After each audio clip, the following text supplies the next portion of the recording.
الحمد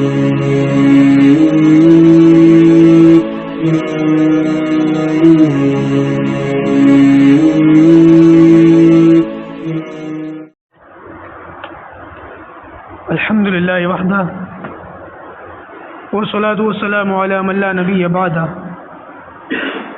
اما بعد اعوذ باللہ من الشیطان الرجیم بسم اللہ الرحمن الرحیم افتطمعون ان یؤمنوا لکم وقد کان فریق منهم يسمعون كلام الله ثم يحرفونه من بعد ما عقلوه وهم يعلمون صدق اللہ العظیم۔ اب تک یہود کے تعلق سے بات چل رہی تھی اور اللہ تبارک و تعالیٰ نے ان کے پچھلے سارے تاریخی واقعات سنا کر پھر ان کے بارے میں مثال دی کہ یہود پتھر سے بھی زیادہ سخت ہیں۔ اب مسلمانوں سے ہی کہا جا رہا ہے افتطمعون ان یؤمنوا لکم، اے مسلمانوں کیا اب بھی تمہیں امید ہے، کیا تم اب بھی امید رکھتے ہو ان یؤمن لکم کہ وہ تمہاری بات مانیں گے، کیا یہ تمہاری طرح ایمان لائیں گے، تم پر ایمان لائیں گے؟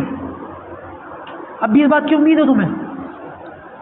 وقد کان فریق منہم، اور ان میں ایک جماعت ایسی تھی اور ان میں ایک فریق ایسا تھا اور ان میں ایک فرقہ ایسا تھا، یسمعون کلام اللہ، کہ سنتا تھا اللہ کا کلام، ثم یحرفونہ، پھر بھی بدل ڈالتے تھے اس کو، من بعد ما عقلوہ، جان بوجھ کر، ما عقلوہ ہم یعلمون، اس کے بعد جان بوجھ کر، اس کے باوجود بھی وہ یہ کام کرتے تھے، جانتے تھے ما عقلوہ ہم یعلمون، پتہ تھا ان کو کہ ہم کیا کر رہے ہیں، پھر بھی وہ یہ کام کرتے تھے۔ کہنے کا مقصد یہ کہ نبی کریم صلی اللہ علیہ وسلم کے زمانے کے جو یہود ہیں ان کے بارے میں یہ کہنا کہ تمہیں اب بھی لگتا ہے کہ یہ ایمان لائیں گے، حالانکہ جو ان کے باپ دادا تھے ان کے سامنے جیسے قرآن نازل ہوا ہے ابھی، ویسے تورات، انجیل اور زبور بھی نازل ہو چکی ہے، اور وہ اس کو سنتے تھے، کلام اللہ، منہم یسمعون کلام اللہ، اس کلام کو سنتے بھی تھے، یعنی کہ اپنے اپنے وقت کے نبیوں نے ان کتابوں کو پڑھ پڑھ کر ان کو سنایا بھی ہے، کتابوں کو اترتے ہوئے بھی دیکھا ہے اور کتابوں کی تلاوت بھی سنی ہے، اس کے باوجود یہ کیا کرتے تھے، بدل دیا کرتے تھے، یحرفونہ، تحریف کر دیا کرتے تھے اس میں۔ یاد رکھیے گا تحریف بھی دو طرح کی ہوتی ہے، کسی بھی کلام کو بدلنے کا جو طریقہ ہوتا ہے وہ دو ہو سکتے ہیں، ایک طریقہ تو یہ ہے کہ الفاظ کو بدل دو، جو الفاظ سامنے ہو اسی کو بدل دو، اور ایک طریقہ یہ ہوتا ہے کہ الفاظ تو وہی رہیں لیکن اس کا مفہوم اور اس کا جو معنی ہے اس کو بدل دیا جائے۔ یہود نے یہ دونوں ہی تحریفیں کی ہیں، تورات، انجیل اور زبور کے اندر انہوں نے الفاظ کو بھی تبدیل کیا اور معنی اور مفہوم کو بھی تبدیل کیا، کبھی کبھی دونوں کو تبدیل کر دیا۔ اور آج اللہ حفاظت فرمائے، آج کے دور میں بہت سارے گمراہ فرقے قرآن مجید کے ساتھ بھی یہی کرتے ہیں، الفاظ تو وہ بدل نہیں سکتے لیکن معنی اور مفہوم بدل کر اپنا مطلب نکال کر پیش کرتے ہیں، اور یہ بڑی خطرناک تحریف ہے۔ جانتے تو ہیں الفاظ تو کوئی نہیں بدل سکتا، لیکن ان الفاظ کے پیچھے کوئی اپنا غلط عقیدہ ثابت کرنا ہو، کوئی اپنا غلط مسئلہ ثابت کرنا ہو، اس کی دن دہاڑے ایسی تشریح کریں گے جو کبھی کسی عالم سے، کسی مفسر سے ثابت ہی نہ ہو، اس کی کوئی اوتھینٹسٹی ہی نہ ہو، اس کی کوئی مضبوطی ہی نہ ہو۔ آپ سنیں گے تو سن کر دنگ رہ جائیں گے، آپ کہیں گے بڑا اچھا علم ہے اس کے پاس، لیکن حقیقت میں وہ کچھ بھی نہیں ہوتا، ڈھکوس لے کے سوا۔ یہی کا یہی آج بھی ہے دنیا کے اندر، آپ جتنے باطل فرقے دیکھیں گے جو آپ کو نظر آ رہے ہیں، وہ اپنے باطل عقائد کہاں سے ثابت کرتے ہیں؟ قرآن سے ہی ثابت کرتے ہیں، اور ایسی ایسی بھونڈی دلیلیں کہ ہمارے جو وہ علماء کرام ہیں جو مناظرانہ صفات رکھتے ہیں اپنے اندر، ان کو جب آپ دیکھو گے تو پھر پتہ چلے گا کہ وہ کس طریقے سے ان کو ہینڈل کرتے ہیں، کیسا سر کا درد بن جاتا ہے۔ ایسی غلط عقائد، ایسی غلط مسائل۔ ایک مسئلہ بتا دوں میں آپ کو، حالانکہ اس کا اس سے کوئی تعلق نہیں ہے، آج کی بات ہے، میرے پاس فون آیا کہ جی وہ نماز میں جو بار بار ہاتھ اٹھاتے ہیں، اللہ اکبر اللہ اکبر بار بار ہاتھ اٹھاتے ہیں نا، رفع یدین کرنا، تو کہنے لگے کہ ایک ساتھی جو ہے وہ رفع یدین کر کے نماز پڑھ رہے تھے. حالانکہ دیکھو میں کبھی یہ مسائل کہتا نہیں ہوں, اختلافی مسائل میں کبھی بھی چھڑتا نہیں ہوں. عوامی سطح پر بہت سارے کام کی ضرورت ہے, اختلافی مسائل پر بھی کام کی ضرورت ہے, لیکن آپ لوگوں کا لیول ابھی اتنا آگے گیا نہیں ہے, اس لیے میں چھیڑتا نہیں ہوں ان باتوں کو. لیکن جب مجھے کوئی چھیڑے پھر کیا کروں, پھر تو نہیں چھوڑنا چاہیے نا. ٹھیک ہے, تو کہنے لگے جی وہ ایک ساتھی ہے بڑا پریشان کر رہے ہیں, رفع یدین کر کے نماز پڑھتے ہیں. ہم تو ان کو کچھ کہتے نہیں, لیکن وہ ہمیں کہتے ہیں تمہاری نماز ہی نہیں ہوتی, تم رفع یدین ہی نہیں کرتے, تم بغیر رفع یدین کر کے نماز پڑھتے ہو, تمہاری نماز نہیں ہوتی. اور نبی کریم صلی اللہ علیہ وسلم نے اپنی آخری عمر تک رفع یدین فرمایا. میں نے کہا بھائی وہ ایسا تو نہیں ہے, کہا جی کھڑے میں بات کر لو.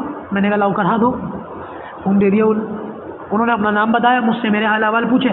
کہنے لگے جی میرا کہنا یہ ہے کہ نبی کریم صلی اللہ علیہ وسلم نے اپنی آخری عمر تک جب تک اس دنیا سے نہیں چلے گئے رفع یدین کیا ہے, اللہ کے رسول نے کیا ہے. تو میں نے کہا کہ رفع یدین کب کیا ہے؟ نماز کے وقت, نیت باندھتے وقت, پھر رکوع میں جاتے وقت, پھر رکوع سے اٹھتے وقت, سجدے میں جاتے وقت, پھر سجدے سے اٹھتے وقت, پھر دوسرے سجدے میں جاتے وقت, پھر دوسرے سجدے سے اٹھتے وقت, پھر ایسے ہی دوسری رکعت میں کھڑے ہوں. مطلب جتنے بھی نماز میں ارکان ہیں سب میں کیا ہے یا کچھ ارکان میں کیا ہے؟ کہ نہیں, سب ارکانوں میں نہیں کیا. نماز کے وقت کیا, رکوع کے وقت کیا. میں نے کہا یہ دکھا. پہلے کہہ رہا تھا کہ نبی کریم صلی اللہ علیہ وسلم نے اپنی آخری عمر تک رفع یدین کیا ہے, میں حدیث دکھا سکتا ہوں. میں نے کہا نہیں, یہ دکھاؤ نا کہ نبی کریم صلی اللہ علیہ وسلم نے اپنی آخری عمر تک صرف رکوع میں رفع یدین کیا ہے, باقی دوسرے اعمال میں کیا ہی نہیں. یہ دکھاؤ مجھے. کہا ایسی تو کوئی حدیث نہیں ہے.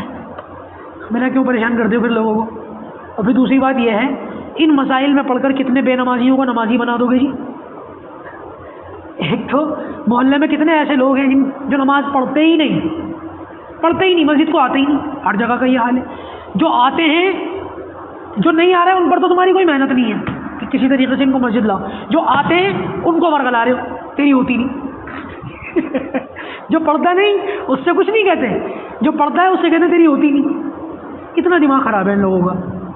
بہرحال پھر وہ دلائل اور بھی ہیں, اور اللہ کا فضل ہے ان کے جوابات بھی بہت زبردست ہیں, لیکن یہاں ان کی تفصیلات کا موقع نہیں. تو عرض یہ کر رہا تھا کہ مانوی تحریف آج کل, قرآن مجید کی مانوی تحریف تو شیعہ بھی کرتا ہے, قرآن مجید کی مانوی تحریف تو قادیانی بھی کرتا ہے. تو کیا ان کے عقائد صحیح ہو جائیں گے؟ کبھی بھی نہیں ہو سکتے. تو قرآن مجید کی مانوی تحریف کرنا یہ آج کے دشمنوں کی بہت بڑی چال ہے. وہ جانتے ہیں اس بات کو کہ مسلمان قرآن مجید پر ہونے والے کسی بھی چھوٹی سے چھوٹی تحریف کے سامنے سینہ سپر کھڑے ہو جائیں گے, اور الفاظ کو بدلا جا سکتا نہیں. کروڑوں کی تعداد میں حفاظ موجود ہیں, لہذا ایک نئی شراب جو ہے وہ پرانے جام کے اندر ڈال کے پلائی جائے. وہ یہ کہ الفاظ ایسے ہی رہیں اور ان کو بیوقوف بننے دو, الفاظ کے معنی اور مفہوم کو بدل دو, نئی تفسیریں کر دو, اور پھر ایسے انجینئر ٹائپ اور ڈاکٹر ٹائپ یوٹیوب کے اوپر اور گوگل کے اوپر اور انٹرنیٹ کے اوپر آن کے قرآن مجید کی تفسیریں کر رہے ہیں. جب میں دیکھتا ہوں تو میرا دماغ خراب ہو جاتا ہے. اور افسوس کی بات یہ کہ ملینز میں لوگ ان کو دیکھتے ہیں, ملینز میں, لاکھوں کی تعداد میں ہمارے نوجوان ان لوگوں کو دیکھ رہے ہیں, ان کو فالو کر رہے ہیں. بتاؤ, جو ڈاکٹر ہے وہ قرآن کی تفسیر کر رہا ہے. میرے پاس تو کوئی نہیں آیا آج تک, مفتی صاحب بیمار ہوں ذرا میری نبض چیک کر کے دوائی دے دو. کسی وکیل کے پاس تو کوئی نہیں گیا آج تک کہ وکیل صاحب میری عمارت کیسے بننی ہے ذرا اس کا نقشہ بتا دو. کسی انجینئر کے پاس تو کوئی نہیں گیا آج تک کہ ذرا میرا مقدمہ لڑ دو. دین اتنا یتیم ہو چکا ہے کہ انجینئر کا جو ہے ٹیگ لگا لو اور ڈاکٹر کا لیبل لگا لو اور جو مرضی آ کے بکواس کر دو. بس ایک نئی بات پیش کر دو, لوگ دیوانہ وار آ کر کے سننا شروع کر دیں گے. ہاں ہاں کیا بیان کیا. یہ آج کل کے مولوی تو بڑے کنجوس ہیں, یہ چھپاتے ہیں, یہ بات تو اس نے بیان کری ہے, یہ بڑا اچھا زبردست عالم ہے. اب ان سے کہو کہاں سے فارغ ہیں, اب کہیں سے بھی فارغ نہیں ہے.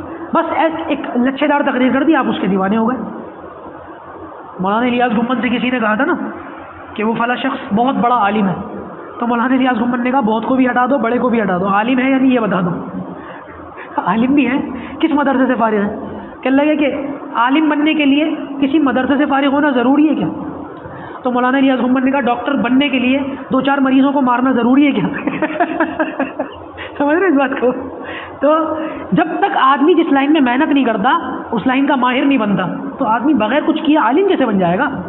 2-4 لچھے دار تقریریں کرنے سے وہ مولوی کیسے کہلائے گا؟ قرآن کی تفسیر کا کیا حق ہے اس کو؟ تو یہ مانوی تحریف سے بچنے کی ضرورت ہے, ایسے لوگوں کے پاس بیٹھنے سے بچنے کی ضرورت ہے. وہ لوگ خود بھی گمراہ ہو رہے ہیں، آپ کو بھی گمراہ کر رہے ہیں۔ ضرورت اس بات کی ہے کہ قرآن مجید کو، اس کے مفہوم کو، اس کی تفاسیر کو علماء حق سے سمجھیں، انہی کی مجلسوں میں بیٹھ کر کے سمجھیں، تبھی یہ بات سمجھ میں بھی آئے گی۔ بہرحال یہی کی یہ غلطی ان سے ہوئی تھی، اللہ حفاظت فرمائے۔ مانوی تحریف کے اندر آج ہم لوگ بھی بہت آگے بڑھ گئے ہیں، اس سے بچنے کی ضرورت ہے۔ ساری بات کا نچوڑ اور خلاصہ یہی تھا۔ میں امید کرتا ہوں کہ بات آپ کو سمجھ میں آ گئی ہو۔ اللہ پاک ہمیں ان سمجھی ہوئی باتوں پر عمل کرنے کی توفیق عطا فرمائے۔ الحمدللہ رب العالمین والعاقبۃ للمتقین۔